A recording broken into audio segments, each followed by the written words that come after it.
Let me go ahead and throw this on here for you. I was on Sports for CLE talking about the DeAndre Hunter move, and we'll get to that right now. Oh, no, by the way, before we do that, if you ain't see DeAndre Hunter, this is his game. So if you wandering around like, dang, G. Bush, what DeAndre Hunter like? Look at this. Listen, can pull up 6'8", knock down the three. Listen, he got the ability to come off the screen, athletic, rise up, hit the jumper. Now you're going to turn around and look at what the Cleveland Browns is all about. The Cleveland Browns Cleveland Cavs, got an opportunity to have this guy, instead of Max Strus being 6'4", 6'5", he's a guy that can play good defense. He's a guy that could get a bucket, 19 points a game. He gets in the lane, gets in the key. He can create. And I'm going to tell you what, this is exactly what the Cleveland Cavaliers needed. We talked about this on UCSS, and they talked about how the Cavs wouldn't be able to do a lot of these different things because of the simple fact that DeAndre Hunter was a guy who may be too pricey. Cavs did not want to go in that second apron, and they were all able to get him as well as not going to the second apron. Back to the voicemail of Truth and Reason. This one about the Cavs. Hey, what's up, Dave? This is Taylor. I just wanted to speak on today's trade with the Cavaliers and give my opinion in that I don't like it. We didn't necessarily need to make this trade. The Cavs have a winning culture. And like was mentioned before, the guys seem to enjoy playing with each other and like being around one another. And we gave up two quality players just for one player who has a history of being injured. Now, the two players we gave up, especially Caris LeVert, he's a sixth man. He leads the second unit, and he could also play as a starter. Both of them were necessary. So I don't like the trade. It feels forced to me, but it is what it is. Go Cavs. As always, appreciate all the voicemails. G. Bush, I like the trade a lot. I give Kobe Altman a lot of credit.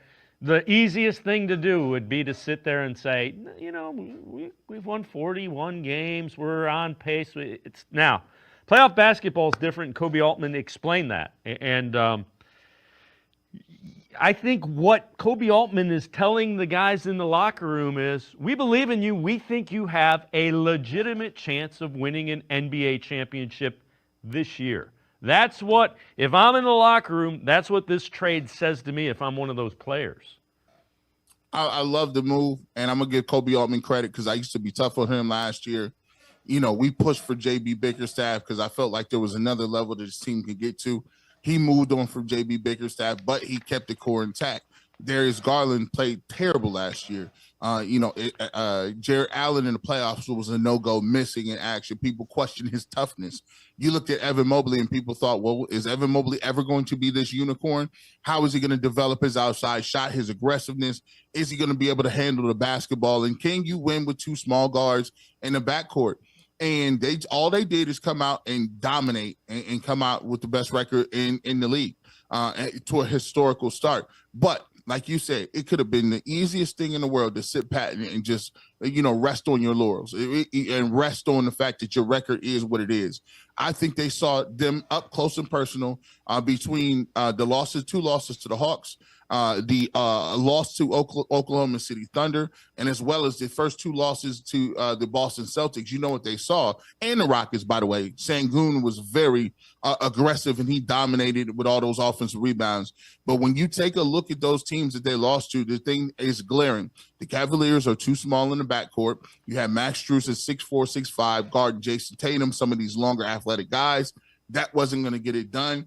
And on top of that, you take a look at the length that these guys had in the front court. When you play in the Boston Celtics and you got Derek White, who's 6'6", you got Drew Holiday's a 6'4" guard, but he's built like a football player. And of course, you got Brown and Tatum. You're dealing with elite athleticism, elite size, and the Cavs were coming up short. How many times did you see on the switches where you would see, you would see some of the bigs like Porzingis switched on Sam Merrill, switched on Max Strus, switched on some of those guys. George Niang, and here's the thing. I'll say this too before we get to any other stuff. I want to thank Caris LeVert and I want to thank George Niang for their contributions. I know it had to be gut-wrenching to be on the team, and you're thinking about the postseason. You're an integral part. Those guys are two great guys, two great locker room dudes, And I love the fact that those guys brought that sort of culture. Caris LeVert, 6-man Swiss Army knife coming off the bench. He's an Ohio guy from Columbus. And I take a look at George Niang. George Niang was shooting the ball well. George Niang, the last couple of games, was shooting it very well. But matchup size, with all that being said, I'd make this trade 10 out of 10 times. It gives them more versatility. Hunter is 6'8". He's going to be able to guard some of those wings. He's averaging 19 points a game. And now you look at a lineup where you got 3 to 4 guys. Darius Garland averaging above 20. Donovan Mitchell giving you 20. Hunter is close to 20. And Evan Mobley and in Twin Towers now down there now with Mobley and Allen. Listen, it's a formidable front court. It's a formidable starting 5. And on top of that, you still got Dean Wade coming off the bench at almost 6'9", 6'10", who was a great defender, plus-minus defender, can shoot the 3. You still got Okoro, who's a defender on a perimeter. And, of course, you still get guys that are going to come off the bench like Sam Merrill that can knock jumpers down. And you put Hunter back with Ty Jerome, who both won a championship at the University of Virginia. You got a nice bench. You got an 8 to 9 deep. And like I said, you can continue to get deeper because now you're under the luxury tax. Yep. You could get up to 2 more guys to buy on the buyout market. Ben Simmons, or Bruce Brown, or Bogdanovich, Mo Bamba, names that are out there. So it's going to be a very interesting time by the All-Star break. I love the move, and I think a lot of people in Cleveland can't wait till Monday to see. Probably he'll make his debut, but much improved roster. Looking forward to it, and I'm so excited to see what the Cavs going to do. Listen, I told people, stop playing with your boy G. Bush. Who said G. Bush can't talk basketball? I almost forgot I was that nice. That was courtesy of Sports for CLE. I'm on there every Friday. Make sure you check them out. Make sure you go check Sports for CLE. You subscribe to their YouTube channel. Everybody over there, we've been rocking and rolling for a long period of time. But listen, I told you, look at this lineup. Come on now. Look at this lineup. Listen, let me take this ticker off. Stop. Let me see this. Look at that lineup. You got Donovan Mitchell, Darius Garland, DeAndre Hunter at 6'8". Mind you, you still have Dean Wade at 6'10", 6'9", can still shoot coming off the bench. Evan Mobley, Jared Allen, everybody wanted to keep that Lauri Markkanen lineup. Everybody wanted that Lauri Markkanen. Now, I'm not saying DeAndre Hunter is the same person as Lauri Markkanen, but everybody loved that big front court. What you talking about? This is the biggest front court. The Celtics, this looks great. The Cavs lost to the Celtics the other night, and they realized something. We're gonna have to upgrade this. And I give Kobe Altman all the credit in the world. He could have sat back and chilled. Wasn't no chill in his bones. He went and got a guy that's gonna make a difference, a guy that's gonna hit buckets, a guy that's gonna get you what you want to get. Speaking of, let me go ahead and get to this. I'll tell you this immediately. Where's my what's the name, Matt? Let's get to this. You throw it out there. Did the Cavs land a missing piece? I think this might be the missing piece. Before, I was kind of like, y'all came out, y'all got a good start. It was a good start, a historic start. But them games against the Hawks, size and length got them. The games against the Oklahoma City Thunder, they lost, physicality. Games against the Boston Celtics, size, right? And the Cavs, they got all that covered. They covered it in one site. Let's take a look at this. DeAndre Hunter just happens to be having one of the best years of his life.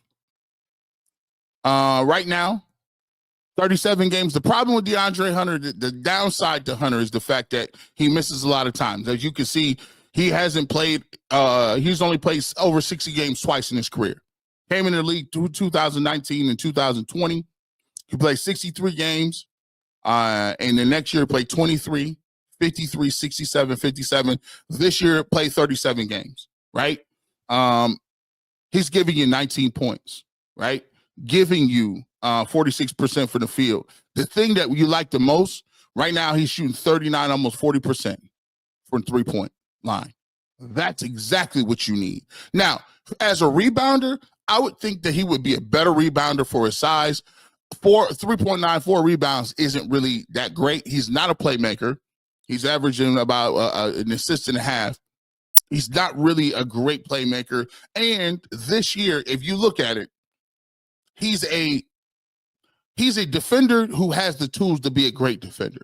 When you look at him coming out of Virginia, he was a lottery pick because he was a dominant defender.